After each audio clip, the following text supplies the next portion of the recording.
We all know that the human body is subject to die, but what about the soul? Is your soul also destined to die? This video will answer 4 questions using the original Testament as found in Brenton's Septuagint. Number 1, what is a soul? Number 2, how does a sinner's soul die? Number 3, what happens to a righteous soul when the body dies? And 4, who will be raised up on the day of visitation? Question 1, what is a soul? When the Creator formed man of the dust of the earth, he breathed upon his face the breath of life, and the man became a living soul. The soul is that part of you that hears and responds to Yah. It is your inmost being that is capable of loving, praising, and resting in the Most High. But souls have a choice. They can be calmed and quieted, or bitter and malicious.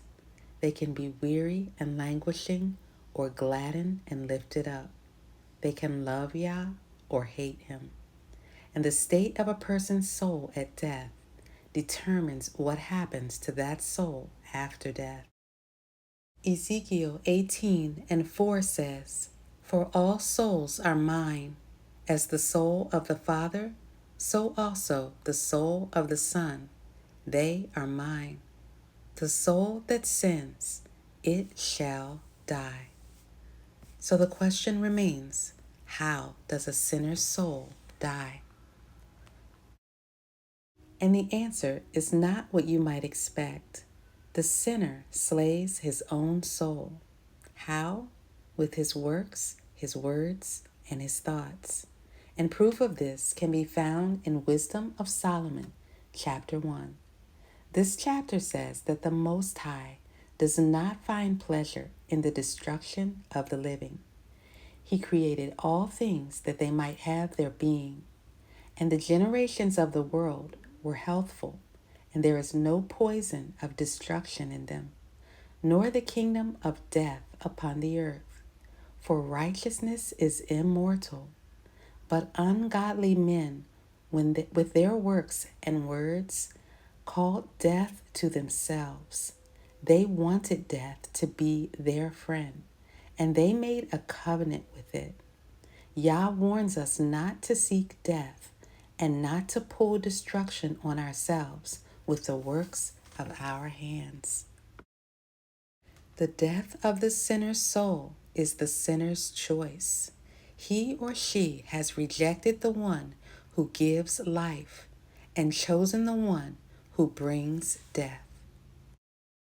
And before we go any further, let me clarify something, because I don't want this verse in Ecclesiastes to give the sinner false hope.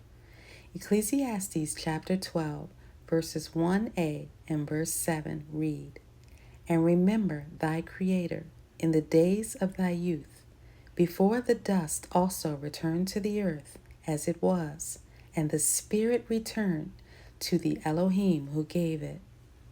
Now, I used to read this and think that all souls return to the Most High, but this is not the case.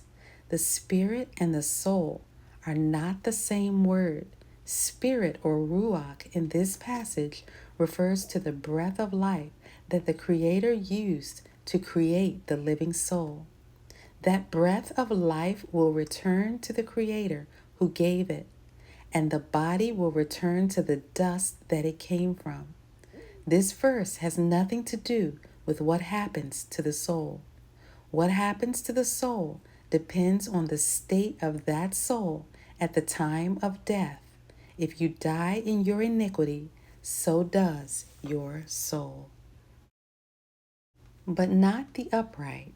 The soul of the upright shall be redeemed from the power of the grave and be received by the Most High.